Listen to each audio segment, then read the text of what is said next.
Hey guys, it's Dave. Welcome back to DJI Media. Today, we're going to be looking at the Blackmagic Pocket Cinema camera, but from a slightly different perspective. We're going to be looking at it 4 years after its release. So stay tuned.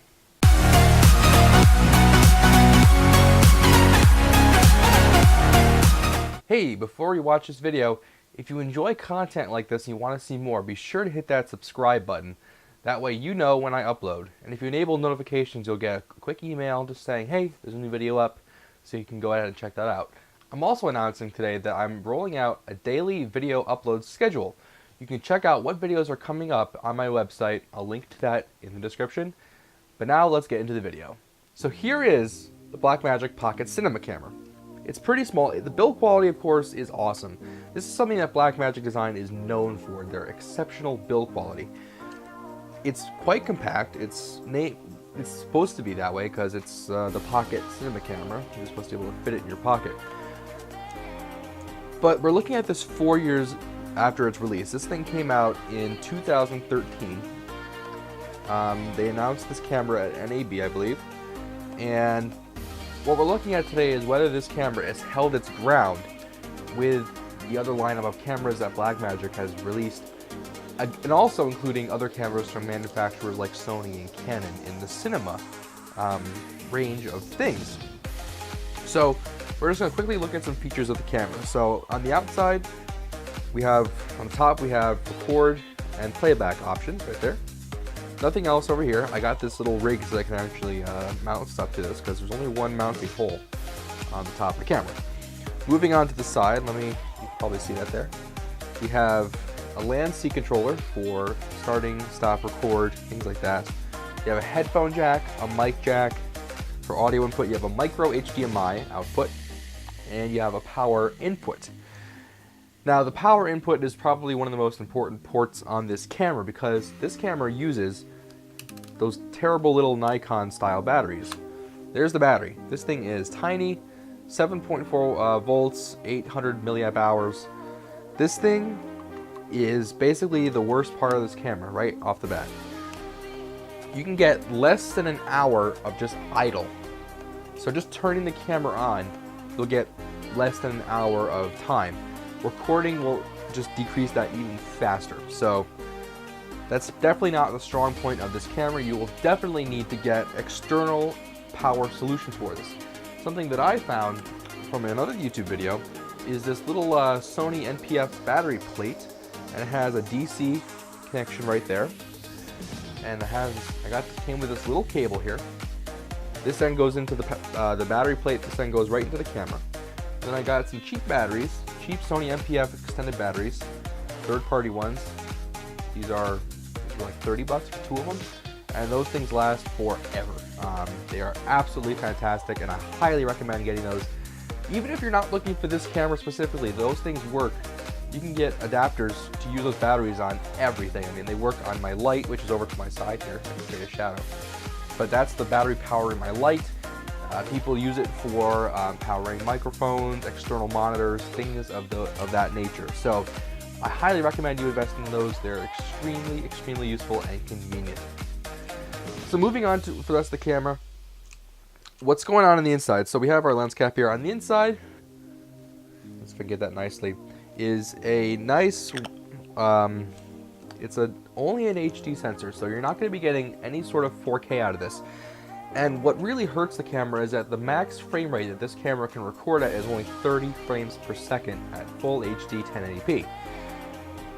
So something that I'd like Blackmagic to do is maybe if they're planning on revisiting this camera and outputting something new, outputting a new camera that's based on this camera, is to get something with at least 1080p with 60 frames per second. Because only 30 frames per second at 1080p is really falling in behind. Most smartphones can do better than this in terms of resolution and frame rates. So Blackmagic, if you're going to reboot this camera, definitely something to consider. Other things about it, let's turn it on here and take a look at the menu. So when you turn it on, this is what you get. You can see you have your histogram down there. If I open the lens cap, it'll just go all the way to the end because it'll just be plain white because there's no lens on it. This camera uses a micro four thirds lens, by the way, so if you have any lenses for the GH4, GH5, any Micro Four Thirds lens will work on this camera, so they're pretty darn cheap, and at least compared to things like PL lenses and Sony proprietary lenses, those are definitely some things to look at. So this camera records only in flavors of ProRes.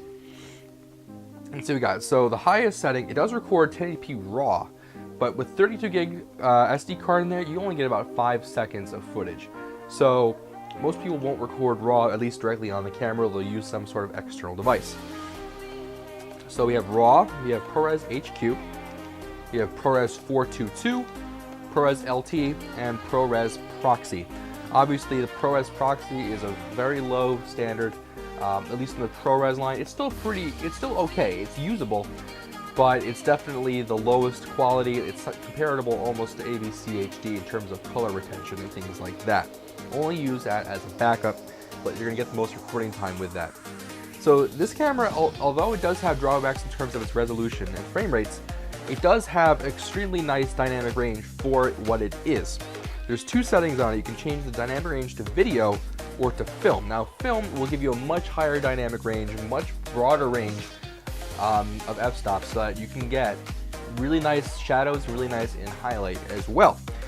Video is more, it limits it so that you can get better color. So it's just gonna put out a slightly, I don't want to say worse image, but just slightly not as detailed, just for making videos rather than cinema use.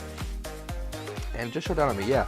See, just holding it in this last 5 minutes, it's already gone down about 15-20% battery life. So these batteries suck.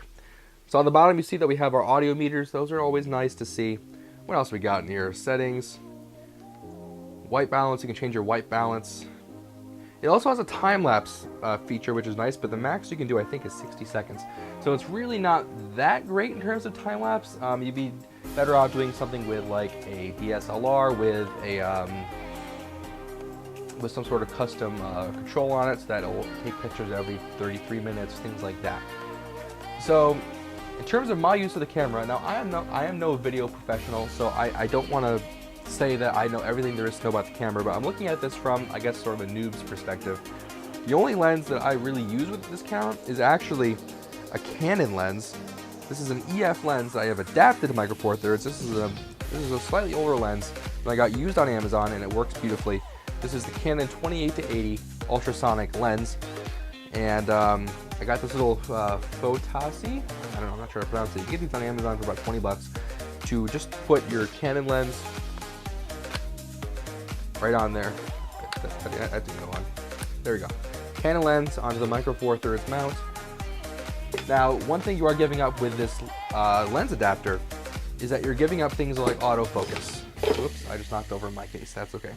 So you're giving up things like autofocus. So you can see it just fits right on there.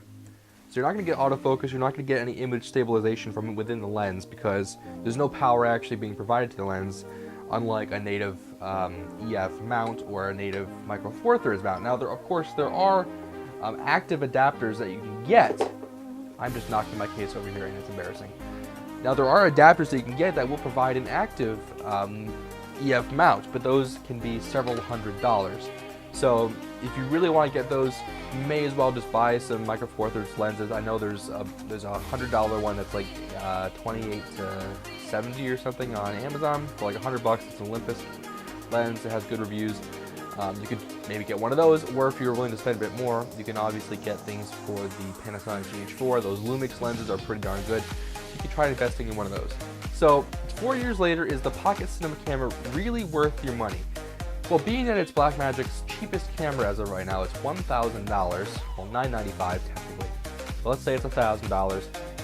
Yes, if you want to get in, if you really want to start, if you're just a very beginner with film, making short films and stuff like that, I think it's a good way to get started. I'm hoping that Blackmagic will revisit this camera shortly and maybe add some more features to it, maybe update its sensor so that we can get maybe 4K at least 30, definitely full HD at 60, because not everyone is going to use this camera for making short films and using the cinematic frame rates.